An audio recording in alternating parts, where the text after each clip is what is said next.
The laminated diploma felt like it was burning through Sarah Chen's apron pocket as the billionaire leaned back in his leather booth, champagne flute dangling from his fingers, and announced to his entire table that philosophy degrees are what trust fund kids get when they're too stupid for real majors.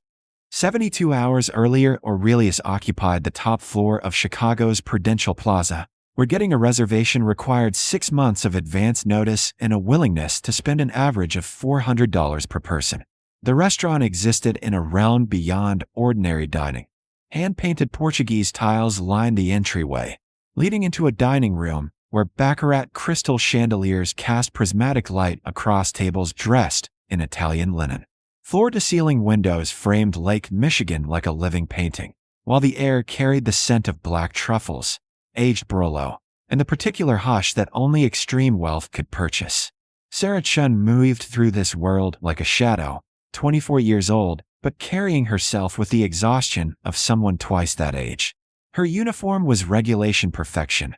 Crisp white shirt buttoned to the collar beneath a black vest, black trousers with a crease sharp enough to cut paper, her dark hair scraped into a bun so tight it left marks at her temples. She had been on her feet for 9 hours already, her shift having started before lunch service, and would remain standing until well past midnight. Tomorrow she would do it again, and the day after. Because her younger brother's leukemia treatments cost $18,000 monthly, and their parents' small dry cleaning business in Chinatown had been gutted by medical debt totaling $680,000. 2 years ago, Sarah had graduated summa cum laude from Northwestern University with a dual degree in philosophy and classical studies. She had written a senior thesis on Stoic ethics and modern neuroscience that her advisor had called genuinely groundbreaking, been accepted to Princeton's doctoral program in philosophy with full funding, and published an article in an academic journal before she was 23. Then her brother's diagnosis had arrived like a wrecking ball through their family's life. The choice had been theoretical: Princeton, or keeping her 14-year-old brother alive. She had deferred admission, then withdrawn entirely when the bills kept mounting. Now she refilled water glasses for Chicago's elite and tried not to think about the life she'd abandoned. The Friday evening crowd represented the city's apex: real estate magnates, private equity titans, tech entrepreneurs who'd recently IPO'd, and tonight, seated in booth 7 with perfect sightlines to the lake, was Dominic Castellano. At 48, Castellano had built Castellano Properties into a $4.2 billion real estate empire specializing in luxury developments. His personal net worth, according to the most recent Forbes list, stood at $1.8 billion. He wore a charcoal Loro Piana suit that cost more than Sarah's annual rent, complemented by a Patek Philippe watch worth roughly what her parents had earned in the last decade combined. Castellano possessed the particular arrogance of men who had transformed inherited wealth into vast fortune and confused financial acumen with universal wisdom. His face, tanned from a recent trip to Positano, held an expression of perpetual judgment, as though everything existed to be assessed and found wanting. He was dining with 3 business associates and 2 younger women who laughed too enthusiastically at his pronouncements. Sarah was clearing appetizer plates from booth 7 when she heard one of the associates mention his daughter's college decision. The man was torn between Northwestern and Georgetown, asking Castellano's opinion as though the billionaire's wealth granted him educational expertise. "What's she want to study?" Castellano asked, swirling his Tignanello. "She's interested in philosophy, actually. Says she wants to explore fundamental questions about ethics." And Castellano's laugh cut him off. A sharp, dismissive bark. "Philosophy? Jesus, Mark. You're paying 60 grand a year for her to read ancient Greeks and work at Starbucks?" He gestured broadly with his wine glass, his voice rising to include nearby tables in his performance. "Philosophy degrees are what trust fund kids get when they're too stupid for real majors. Engineering, computer science, finance, those are degrees. Philosophy is a hobby for rich people who don't need actual jobs." The women at his table giggled. His associates nodded agreement, though Mark looked uncomfortable. Around them, other diners were glancing over, some with amusement, others with poorly concealed disdain. Sarah's hands tightened on the tray she was holding. She should have walked away, should have returned to the kitchen, to invisibility, to the careful numbness required to survive. But she heard her own voice, quiet and crystalline clear, trained by years of Socratic seminars and academic presentations. Actually, sir, philosophy majors have the highest acceptance rates to both medical school and law school of any undergraduate major. They also score in the top percentile on the LSAT and GRE. The analytical reasoning and ethical framework training translates directly to high-level decision-making in business and medicine. The table went silent. Castellano's head turned slowly, his eyes focusing on her as though a piece of furniture had suddenly spoken Latin. "Excuse me." His voice was ice. Sarah's heart hammered, but her voice remained steady. "I'm simply noting that the data contradicts your assertion about philosophy's practical value." Castellano set down his wine glass with deliberate precision. Around them, the restaurant had gone quiet. "The data," he repeated slowly. Well, our waitress has opinions." The attention in Aurelius had shifted with the sudden totality of a spotlight swing. Diners at neighboring tables had abandoned their truffle risotto and dry-aged ribeyes, their interest caught by the unusual tableau, a waitress contradicting a billionaire. The sommelier, Antoine, stood frozen near the wine cellar entrance, his expression caught between horror at the breach of protocol and fascination at what might unfold. Dominic Castellano leaned back in the booth's leather upholstery, a thin smile playing across his lips. He was a man accustomed to being the most important person in any space, and the notion that a waitress might challenge his pronouncement struck him as either delusional or entertainingly audacious. His dinner companions watched with barely suppressed grins, anticipating the humiliation he was about to deliver. "You seem very confident," Castellano said, his voice carrying that particular tone wealthy men used when they believed they were being magnanimous while sharpening knives. "Tell me, where did you acquire this expertise about philosophy degrees? Online articles?" "TikTok. Northwestern University," Sarah replied quietly, "where I graduated summa cum laude with a dual degree in philosophy and classical studies 2 years ago." Castellano's eyebrow arched. "Northwestern. Impressive." The word dripped with condescension. "And yet here you are, refilling my water glass. I think that proves my point rather perfectly, doesn't it? You spent 4 years studying Plato or whoever, racked up student debt, and now you're working for tips. Exactly what I was warning Mark about." Around the table, heads nodded. One of the women whispered something to her companion, and they both laughed. Mark, the associate whose daughter had sparked the conversation, looked uncomfortable but said nothing. Sarah felt heat rising in her chest, not embarrassment, but something fiercer. "I don't have student debt," she said, her voice still controlled. "I had a full academic scholarship. I also was accepted to Princeton's doctoral program in philosophy with complete funding.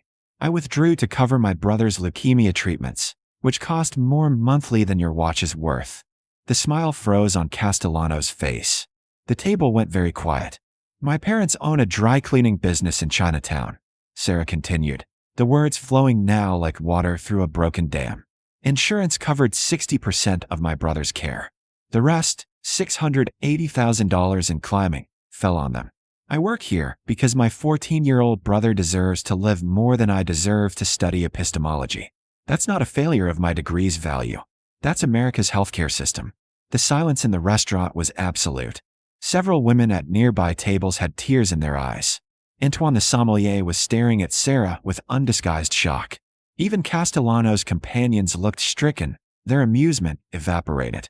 But Castellano was not a man who accepted being challenged, especially not publicly, and especially not by someone whose existence had previously been beneath his notice.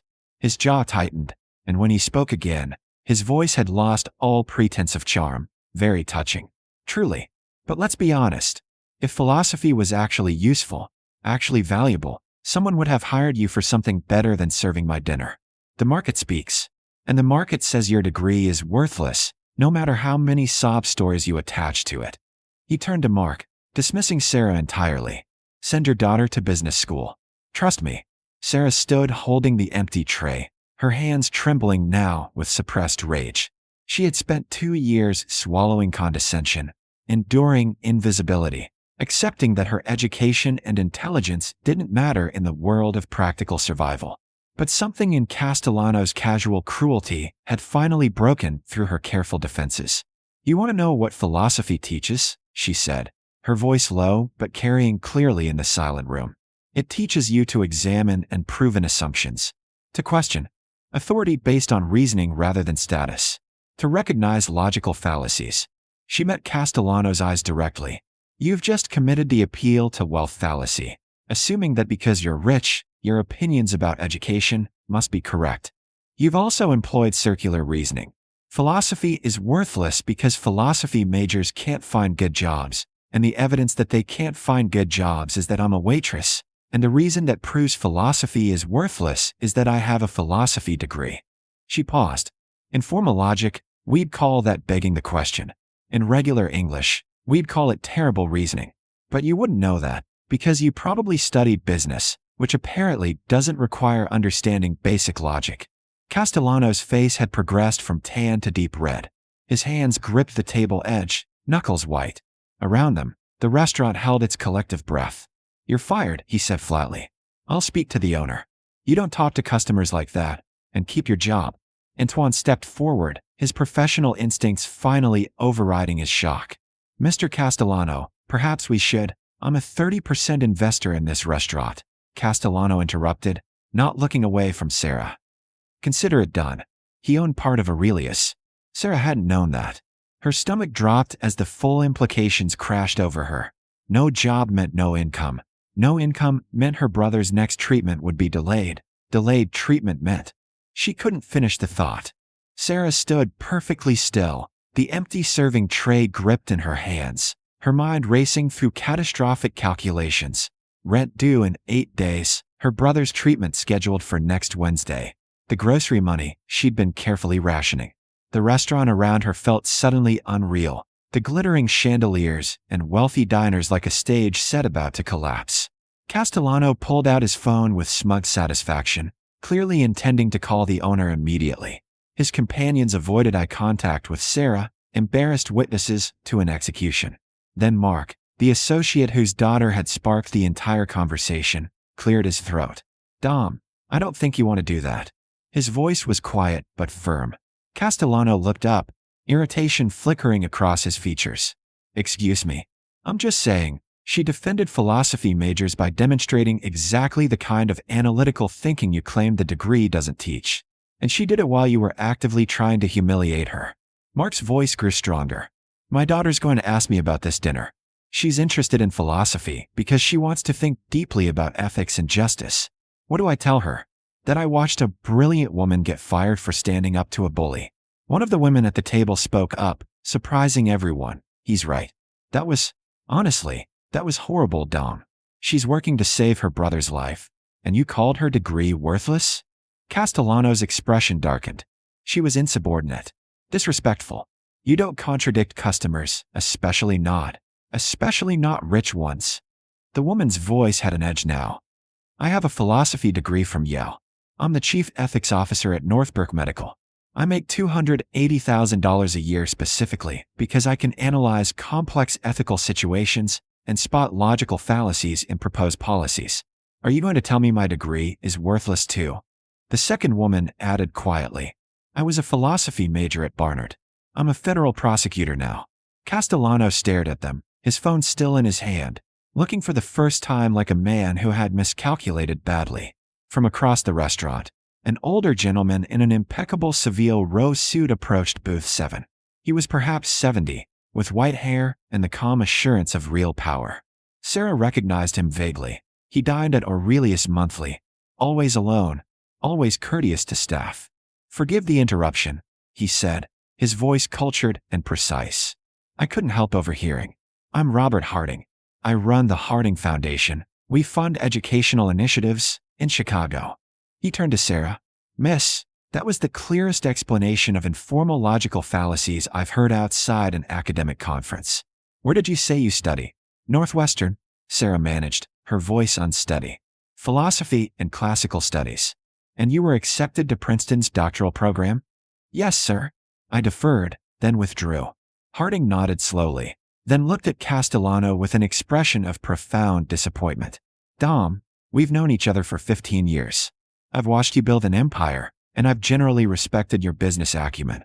But this, he gestured at the scene, this is beneath you. This young woman is working to save her brother's life, while maintaining intellectual standards that most people abandon the moment they're challenged. And your response is to try to take away her livelihood. Castellano's phone was back on the table now. His face had shifted from anger to something approaching shame, though pride kept him rigid. Harding pulled a business card from his wallet and handed it to Sarah. The Harding Foundation is launching a new initiative in applied ethics for healthcare policy. We need someone who can bridge philosophy and practical medical ethics, who understands both theoretical frameworks and real-world consequences. Starting salary is $95,000, full health insurance that would extend to your family, and we pay for you to complete your doctorate. Part-time at University of Chicago if you're interested. He paused. The position is yours if you want it. Sarah stared at the card, her hands shaking so violently she almost dropped it. The numbers wouldn't process in her brain. $95,000. Health insurance. For her family. Her brother could get his treatments. Her parents could breathe. She could study again. Her voice broke. Mr. Harding, I don't know what to say. Say yes, and start Monday. Harding's smile was gentle. I've been looking for someone with both philosophical rigor and real understanding of what healthcare costs mean to families. You're clearly overqualified for serving dinner. No offense to the noble profession of service, he added, nodding to Antoine. Castellano sat very still, watching his world shift. Mark was looking at his phone, probably already texting his daughter about Northwestern's philosophy program. The two women at the table were both smiling at Sarah. Finally, Castellano spoke, his voice stripped of its earlier arrogance. Miss Chen. He pulled out his own card, setting it on the table with careful precision. I was wrong. Comprehensively, embarrassingly wrong. What you said about logical fallacies, you were right. I confused my wealth with wisdom, and I confused your circumstances with your capabilities. He paused, forcing the words out. I'm sorry, and I'd like to make a donation to your brother's treatment fund. Not as charity, but as penance for being an ass. Sarah looked between the two business cards on the white tablecloth, two futures made suddenly, impossibly real. Around them, the restaurant erupted in spontaneous applause, diners who had watched the entire drama unfold now witnessing its resolution. She picked up Harding's card, leaving Castellano's on the table. Mr. Harding, I accept your offer. Thank you. Then she looked at Castellano. I appreciate your apology. And if you want to help my brother, donate to the Leukemia and Lymphoma Society in his name. Other families need help too. Antoine appeared at her elbow, his eyes bright. Sarah, your shift is over. Go. We've got your tables.